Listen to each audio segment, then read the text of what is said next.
Alors, je vais accueillir Véronique Rondeau-Abouli qui est en train de se préparer. Bonjour Véronique, ça va? Très bien. Bonjour Agathe, bonjour tout le monde. Oui, finalement, l'ordre de passage, c'est très bien que je passe après Gilles, parce que quand il a parlé justement des nouveaux usages dans le Web3, de l'éducation et de l'acceptation, on est en plein dans ce qu'on va aborder là maintenant. Ben oui, c'est super. Aujourd'hui, on va parler de quelque chose d'assez sérieux qui a défrayé la chronique, en tout cas sur Twitter et dans les médias spécialisés crypto. On a eu une annonce en fait de Consensus et notamment, je pense que c'est surtout sur le sujet MetaMask que ça a posé problème un peu à tout le monde. C'est le fait que désormais, ils vont collecter les adresses IP. Et donc, bah, la question, tout le monde a réagi en disant, oh là là, espionnage, réutilisation des données. Alors, ça a été de gros débats et de grosses spaces ont eu lieu, des rencontres avec tout le monde qui est venu voilà, s'emparer du sujet. Et donc, bah, je trouve ça super cool d'avoir une avocate spécialisée dans RGPD, e-privacy, et avec une connaissance du Web3 quand même qui est assez deep, comme on dit, profonde, et d'avoir ton point de vue sur tout ça, que tu nous expliques un petit peu pourquoi ils ont fait ce choix, est-ce que c'est normal, et quelles sont les conséquences et qu'est-ce qu'ils devraient faire ou ne pas faire et nous, comment peut-être on pourrait réagir de façon plus calme à tous ces événements. Donc, bah déjà, on va commencer avec peut-être une première question. C'est est-ce que c'est normal que Consensus ait mis en place cette nouvelle police d'information du traitement des données et donc collecte nos IP? Et qu'est-ce que la donnée IP en soi dans toute cette histoire? Oui, tout à fait. Alors, on a beaucoup présenté ça comme tout à fait quelque chose d'anormal en soi, alors que selon moi, pas du tout. Et donc, je me suis précipitée quand j'ai vu un petit peu les réactions de part et d'autre pour lire la police d'information sur le traitement des données de Consensus. Et si j'ai été interpellée, c'est pas tellement sur la collecte, si vous voulez, de l'adresse IP. Alors, très brièvement, Consensus a donc adapté sa police d'information sur les traitements de données qu'elle fait à raison de 3 services qu'elle édite, parce qu'elle se présente comme, en fait, au sens du RGPD d'ailleurs, responsable de traitement, parce qu'elle considère qu'elle édite 3 sites web, c'est MetaMask, Infura et Codefi. Et elle précise bien que sa politique de traitement des données, elle est globale pour les 3 au titre en quelque sorte du business intelligence. Alors, c'est possible, mais quand même, je trouve que dans sa police d'information, c'est pas suffisamment séparé. Et donc, la CNIL a eu l'occasion d'ailleurs de se prononcer là-dessus, sur une sanction qu'elle a prise dans comment dirais-je, dans une décision qui avait opposé à WhatsApp et Facebook, en disant vous pouvez éventuellement faire une politique globale au titre du groupe, mais il faut bien différencier, ne serait-ce que pour les consentements soient valables, par type de traitement, par type de service et donner des informations adaptées. Bon. Alors, donc là, en l'occurrence, l'adaptation de l'information sur la manière dont on traite les données des utilisateurs de la part de Consensus, ça s'est fait pour essentiellement MetaMask et Infura. Bon. Alors, en fait, si vous voulez, c'est pas normal en soi. Et j'ai été un petit peu étonnée, effectivement, de la réaction de Consensus, qui sans doute a été surprise. Moi, je pense que c'est dû sans doute au fait que ce soit arrivé dans la problématique de FTX, où les gens ont eu l'impression qu'ils n'avaient pas eu la bonne information, que ce n'est pas transparent, ils sont très inquiets, à juste titre d'ailleurs, parce que je pense qu'en d'autres temps, ça n'aurait pas pris cette dimension-là. Et donc, ça veut dire que quand on fait une information sur les traitements de données, il faut toujours que le responsable de traitement, il n'oublie pas de se présenter par rapport à son activité, qui il est. Bon, là, en l'occurrence, quand Consensus dit, je décide, bon, ok, d'accord, vous êtes éditeur, mais est-ce que vous êtes opérateur d'un service de communication électronique ou pas? Parce qu'il y a plein de typologies de données en fonction des. En fait, il y a plein de cases dans le droit et ils n'ont pas bien expliqué qui ils étaient, voilà. D'où ils avaient ça. En fait, il se trouve que c'est limite obligatoire ce qu'ils ont dû faire, mais ils n'ont pas présenté toute l'historique, quoi. Ils n'ont pas expliqué pourquoi ils avaient fait ça. Voilà, parce que quand vous traitez des données, vous avez, parce que souvent on dit il n'y a que le RGPD. Il n'y a pas que le RGPD, et notamment dans ces infrastructures Web3, etc., qui sont quand même des systèmes de communication électronique, où vous avez l'application du RGPD, actuellement la directive e-privacy, qui va bientôt devenir le règlement e-privacy, et puis aussi les articles du code des postes et communications électroniques qui imposent des obligations comment dirais-je, aux responsables de traitement, qui sont très précises et qui ressemblent un peu en fonction des types d'activités. Tout à l'heure, Gilles a bien expliqué que par rapport à l'autorité des jeux, ben, il avait des modes opératoires à suivre pour justifier de certains traitements. Mais là, c'est exactement pareil. Et en fait, ces 3 strates ont vocation à s'appliquer de manière à la fois cumulative et alternative. Et donc, je pense que ce n'était pas du tout anormal. Alors maintenant, qu'est-ce que c'est que l'adresse IP? Parce qu'il y a eu dans le droit de l'Internet une grande saga, si vous voulez, sur l'adresse IP, parce qu'au départ, ce n'était pas évident que ce soit considéré comme une donnée à caractère personnel. Bon, alors, je ne vais pas vous faire l'historique. En 2016, la Cour de cassation a dit oui, c'est une donnée à caractère personnel. Et puis, de toute façon, le RGPD le dit, en considérant que c'est une donnée à caractère personnel, je dirais, indirect, parce qu'elle permet que des personnes physiques se voient associées sur l'utilisation d'un réseau de communication électronique ou de services par des appareils, des outils, etc. Et en fait, ça permet une identification indirecte. C'est indirect, mais ça permet quand même de vous identifier. Donc, c'est une donnée à caractère personnel, donc elle est soumise à toutes les lois qui ont trait à ce genre de données. Tout à fait. Et donc, alors, c'est une donnée à caractère personnel, donc ça, c'est OK, c'est la typologie. Maintenant, la catégorie, c'est une donnée de communication et de communication électronique. Et là encore, si vous voulez, donc, il faut regarder ça avec beaucoup de finesse parce que sur un plan traitement pur, ça veut dire que c'est pour l'instant la directive e-privacy qui s'applique.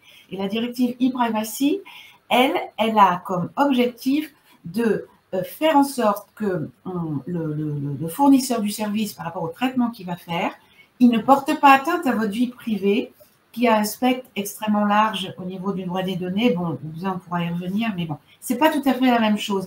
Et donc, fait partie notamment de la vie privée, l'organisation de la confidentialité de la communication électronique. C'est-à-dire qu'en fait, avec ils font cette collecte, mais en faisant cette collecte et en se soumettant à certaines normes, ils ont aussi des devoirs de protéger cette donnée et de faire en sorte que elle ne soit pas utilisée pour d'autres finalités que celles qui ont été annoncées au moment où vous signez, en fait, en quelque sorte. Tout à fait. Alors justement, au niveau des finalités, il se trouve que quand vous êtes comme Consensus ou bien d'autres et que vous fournissez si vous voulez, des services de communication électronique, votre activité, indépendamment de respecter le RGPD, la directive e-privacy, c'est de respecter le code des communications électroniques et faire en sorte que les autorités étatiques puissent, sous certaines réserves qui sont, si vous voulez, expliquées dans l'article L34.5 du Code des communications et un décret d'octobre 21, c'est que parfois on peut vous demander de justifier de données de connexion. Vous êtes obligé de les collecter pendant un certain temps. Parce que l'adresse IP, outre qu'elle a le caractère d'une donnée à caractère personnel, c'est une donnée de connexion, qui est à la limite de l'identification, mais c'est une donnée de connexion parce que l'adresse IP permet d'identifier par la connexion. Bon, je suis un peu, mais c'est pour expliquer. Oui, mais parce que, en fait, c'est dans la dentelle. Et en fait, on ne se rend pas compte que du coup, ça nous donne aussi des armes au cas où eux, ils ne seraient pas en règle, en fait. C'est ça voilà. Et donc, et en plus, quand on a dit, mais bon, alors, il y a ces obligations légales-là de pouvoir justifier de certaines connexions aux autorités légales. Alors, bon, il y a des conditions qui sont dans le code des communications électroniques, dont je ne vais pas vous détailler les articles, mais c'est pour savoir. Et puis, à terme, de toute façon, on va être, enfin, les fournisseurs de services de communication électronique vont être, comment dirais-je, impactés par le règlement TFR, le Travel Rule, c'est-à-dire que il y a une réglementation pour les échanges informatiques entre plateformes, donc ça fait partie des données qu'il faudra collecter et conserver. pour aussi le règlement MICA, pour le KYC. Avec oui, il se prépare à être dans les règles, en fait, voilà. pour les futures, Voilà. celles qui sont déjà en cours et les futures. Voilà. Et à terme, il y a le règlement DORA aussi qui, pour certains aspects, impactera aussi les plateformes type Consensus et autres. Mais si vous voulez, tout ça, ça montre une chose, c'est que en fait, ce qui fait d'ailleurs la légalité d'un traitement, c'est sa transparence. Et quand on dit transparence, ce n'est pas un mot en l'air comme ça. C'est l'article 12 du RGPD et qui dit qu'une information transparente, c'est une information qui est explicite, qui est intelligible et que les gens peuvent comprendre facilement. Mais facilement, ce n'est pas comprendre pour comprendre, c'est facilement pour être en mesure d'exercer leurs droits.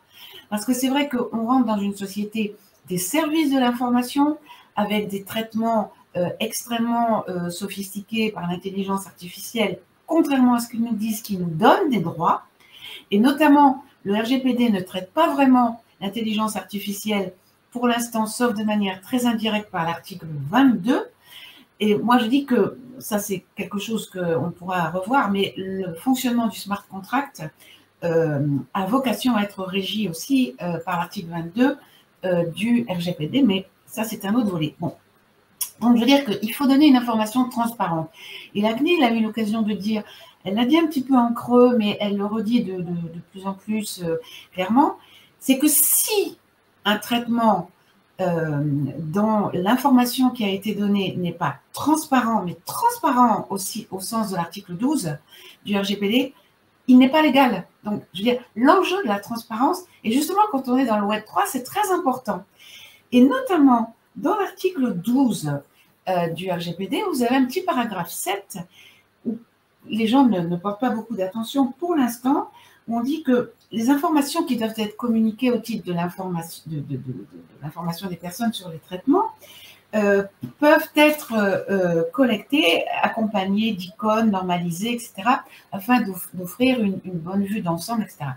Mais moi, je dis justement, puisqu'on dit le Web 3, ce n'est pas du tout la même chose que le Web 2. Il faut aller au bout de la logique.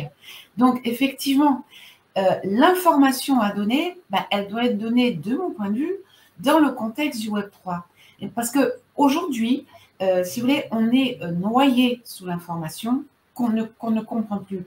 Parce que la police d'information de Consensus, je veux dire, elle n'est pas claire. Mais quand je dis qu'elle n'est pas claire, ce n'est pas qu'elle est mauvaise en soi.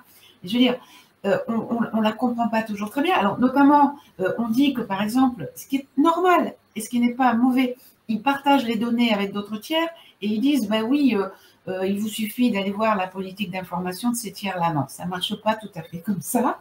Il faut expliquer pourquoi on partage, avec quelle finalité, etc. Bon. Donc, moi, je dis, puisqu'on est dans le Web 3, quand je suis contactée bien en amont pour des développements d'applications, etc., je dis, profitons. À ce moment-là, quand quelqu'un interagit avec vous, moi, je dis, il faut que vous ayez une politique globale, générale, ok, de toute façon, c'est obligatoire. Mais profitez de ce quand il y a des interactions, vous envoyez un NFT en disant, voilà, par rapport à, je veux dire, au service que nous vous offrons, nous vous rappelons que dans notre police d'information, c'est pour telle finalité, la base juridique, et que les gens soient beaucoup plus impactés et qu'on puisse au besoin leur faire des petits messages pour leur dire, voilà comment on fait évaluer. Parce que sinon, les gens ne comprennent absolument rien.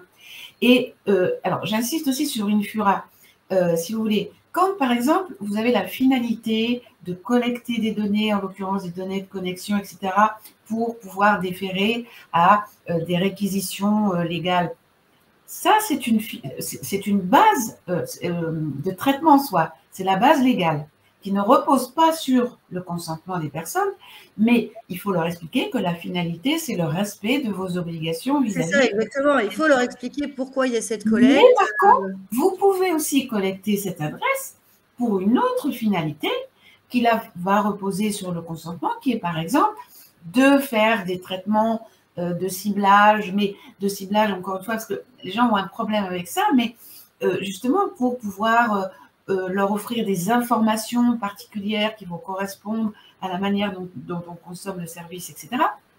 Et dans ce cas-là, il y a aussi un droit qui est très important à RGPD, c'est l'article 21, qui est le droit d'opposition et qui est un droit, j'allais dire que dans le, comment dirais-je, dans le RGPD, c'est presque un métadroit.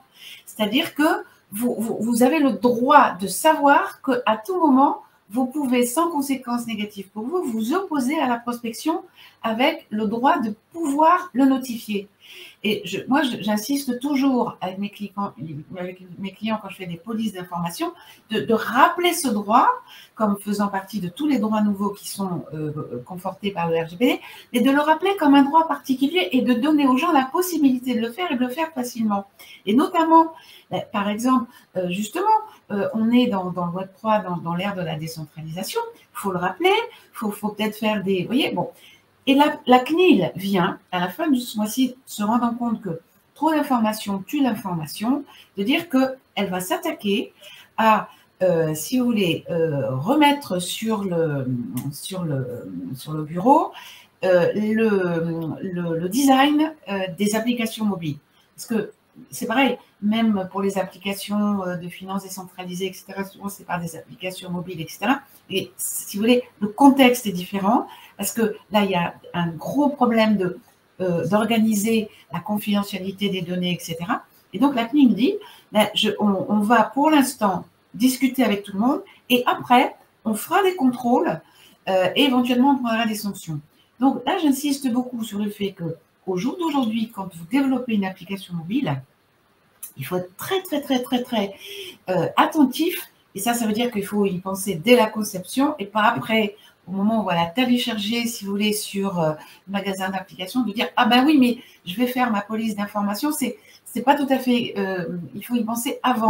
Ne faites pas n'importe quoi. Et d'ailleurs, je pense que c'est ce dont on va parler la semaine prochaine. Tu reviendras pour nous expliquer comment faire… Enfin, peut-être nous donner quelques best practices et nous prévenir sur certains dangers si on crée une application Web3 sur ce qui est des données. Parce que c'est bien malin de venir critiquer Consensus, qui a certes peut-être manqué un peu de pédagogie dans ces informations sur ce qui s'est passé et leur décision et le fait qu'ils l'appliquent aussi rapidement, etc. Ils nous ont un peu pris par surprise. Mais n'empêche qu'on y est tous soumis en tant que builder, en tant que créateur de services dans le Web3. Et donc, ça va être une super chronique. Donc, merci beaucoup. Déjà, je pense qu'on a donné pas mal d'éléments. Je ne sais pas s'il y a peut-être…